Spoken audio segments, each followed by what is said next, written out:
program Biro Pengembangan Produksi Daerah Kota Gubernur Jambi Eselon 2A tahun 1984 dan 1993. Dinas Pendapatan Daerah Kabupaten Sarolangun Eselon 2B November 1999 sampai Oktober 2004. Itu Kepala Bapeda Kabupaten Sarolangun Eselon 2B Oktober 2004 sampai November 2006. Kemudian Bapeda Provinsi Jambi Eselon 2 pada tahun 2009, sebelah bidang pemerintahan Bapeda Provinsi Jambi tahun 2010-2011. Kemudian menjadi Wakil Bupati Sarolangun dan hari ini menjadi Ketua DPRD. Terlihat biodata beliau cukup berpengalaman tentang bicara pembangunan maupun penganggaran daerah, keuangan daerah. Pada kesempatan kali ini, Pak, ini minta waktunya ini bertanya-tanya Pak tentang seputaran keuangan dan pembangunan daerah. Yang pertama Pak, kami ingin tanyakan yaitu dari mana sumber APBD Sarolangun? Terima kasih. Assalamualaikum warahmatullahi wabarakatuh. Sumber-sumber penerimaan pendapatan daerah Kabupaten Sarolangun. Yang pertama ya kita bersumber dari dana alokasi umum, pasti dana pusat ya. Jadi ada dana pusat, ada dana provinsi, ada dana kabupaten sendiri. Jadi dana pusat itu terdiri dari dana alokasi umum, dana alokasi khusus, kemudian ada dana bagi hasil pajak dan bagi hasil bukan pajak. Itu dana-dana dari pusat. Jadi DAU, DAK, bagi hasil pajak, bagi hasil bukan pajak. Kemudian ada dana-dana transfer lainnya. Kemudian ada dana juga bagi hasil dari provinsi, bagi hasil pajak dari provinsi PBB, KB. Nah, kemudian ada PAD kita sendiri, pendapatan asli daerah sendiri yang kita cari sendiri di sini. Ya, ada sumber-sumber dari pajak daerah dan retribusi daerah. Ada sekian banyak, pajak restoran, pajak hotel, pajak penerangan jalan, pajak reklame, banyak. Ada retribusi parkir segala macam. Ada beberapa sumber-sumber penerimaan daerah. APBD Kabupaten Sarolangun kalau tahun ini lebih kurang 1,2 triliun. Nah, menurun dari tahun lalu. Tahun lalu itu 1,4 triliun lebih. Ini menurun jadi 1,2 triliun lebih. Ini karena dipangkas karena adanya COVID ini. Tahun lalu kita sekian dipotong juga, refocusing untuk COVID. Tahun ini kita APBD disahkan itu 1,2 triliun lebih kurang. Ini sekarang dipotong lagi. Ini ada pemotong DAU kita lebih kurang 17 miliar dari potong pusat. Kemudian ada refocusing lagi, diminta refocusing itu sekitar 42 miliar. Jadi 57 miliar kurang lagi. Nah, sedangkan itu sudah kita anggarkan untuk berbagai kegiatan terpaksa, kegiatan itu untuk sementara kita tunda dananya. Perencanaan APBD pertama, proses kalau perencanaan APBD itu dimulai sudah dibentuk peraturan undang-undang yang berlaku. Kita berangkat dari kan ada rencana pembangunan jangka panjang Kabupaten Sarolangun 2006-2025. Kemudian turunannya ada RPJM Kabupaten Sarolangun. Nah, sekarang RPJM yang berlaku itu RPJM 2017-2022. Rencana pembangunan jangka menengah itu RPJM-nya Bupati Cianda dan Wakil Bupati Badri.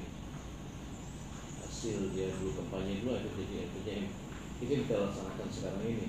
Nah, kemudian turun nanti ke Rensra, KPD, lalu Muslimbang desa, Muslimbang kelurahan, kecamatan, kemudian Muslimbang kabupaten. Kemudian dari situ muncul nanti namanya RKPD, Rencana Kerja Pemerintah Daerah. Nah, lalu ada juga aspirasi lain seperti dari Dewan ini ada pokok-pokok pikiran anggota DPRD. Jadi itu masuk untuk sumber itu. Nah, ini direncanakan. Jadi perencanaan APBD itu kita lihat dulu berapa uangnya, anggarannya yang kita punya. Tadi kita lihat dari sumber-sumber pendapatan, ada data transfer pusat, transfer provinsi, dan PAD kita sendiri. Itulah saya katakan tadi, misal tahun ini 2021 itu ada 1,2 triliun. Pendapatan tidak sampai segitu, termasuk silpa 1,2 triliun. Nah, kita rencanakan belanjanya juga tidak boleh lebih dari 1,2 triliun itu.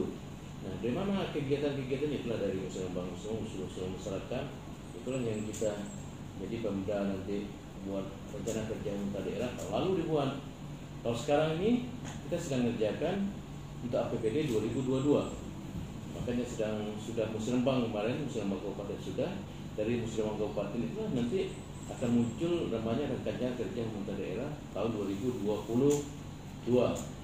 Itu sedang dikerjakan. Dari mana kegiatan? Ya hasil musrembang, hasil keputusan dewan, hasil bagian aspirasi. Nanti akan muncul namanya kebijakan umum APBD dan plafon dan prioritas anggaran sementara PKS. Nanti oleh eksekutif dimasukkan ke sini. Nanti dibahas PPAS itu dibahas, UA PPAS itu dibahas. Setelah dibahas, setujui, kembali ke sana maka muncul RAPBD. Sudah saya masuk RAPBD. RAPBD itu dibahas lagi di sini. Sudah dibahas bersama tim. Namanya sana tim anggaran eksekutif DAPD. Di sini namanya Badan Anggaran Legislatif, Badan Anggaran DPRD, Banggar. Nanti bahas bersama-sama, kemudian itu disahkan dalam paripurna DPRD. Paripurna 1 itu penyampaian nota pengantar resmi oleh Bupati, paripurna 2 pandangan umum, fraksi-fraksi, karena 3 nanti jawaban dari eksekutif, 4 keputusan. Setelah disetujui di sini, nanti bawa ke provinsi diakulasi. 7 provinsi kembali sini, jadilah di APBD. Jelas kalau tahun ini pertama kita masih fokus pada jelas penanganan yang terkait dengan penanganan corona COVID-19 ini. Baik penanganan mengatasi COVID-19 itu mau penanganan terhadap dampak-dampak dari COVID-19 itu bagi masyarakat kan terdampak semua, maka terjadi masyarakat juga hilang segala macam. Yang kedua tentu infrastruktur, kita tetap prioritas infrastruktur APBD kita. Kemudian fokus pada peningkatan ekonomi daerah, kemudian pengembangan sumber daya manusia dan lain. Itu fokus utama kita. Sekarang semua orang sudah fokus pada penanganan COVID ini. Maka anggaran kita juga banyak tersedot di situ. Tapi kita tetap fokus prioritas pada infrastruktur, peningkatan perekonomian masyarakat, peningkatan sumber daya manusia, kesehatan dan pendidikannya.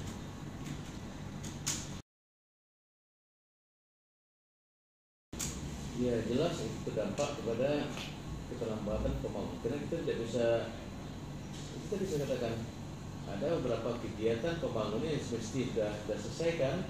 Nah ini dipotong kena COVID. Contoh COVID-nya setelah ada beberapa kegiatan yang tahun 2020 lalu yang harusnya dilaksanakan jadi tunda karena juga ada COVID. Jalan Timun itu ada 10 miliar tahun lalu hilang. Pengaspalan jalan dan Bandar Pajakarya karena COVID dipotong. Kemudian tahun ini juga ada 57 miliar.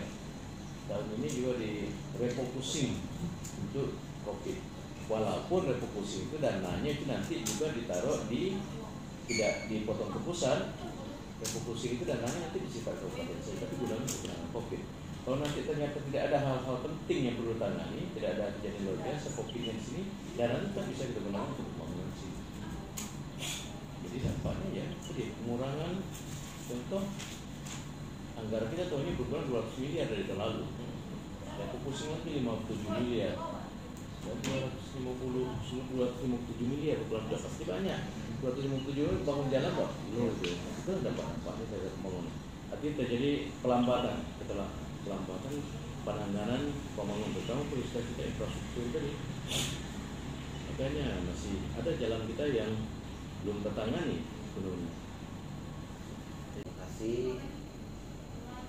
Assalamualaikum warahmatullahi wabarakatuh.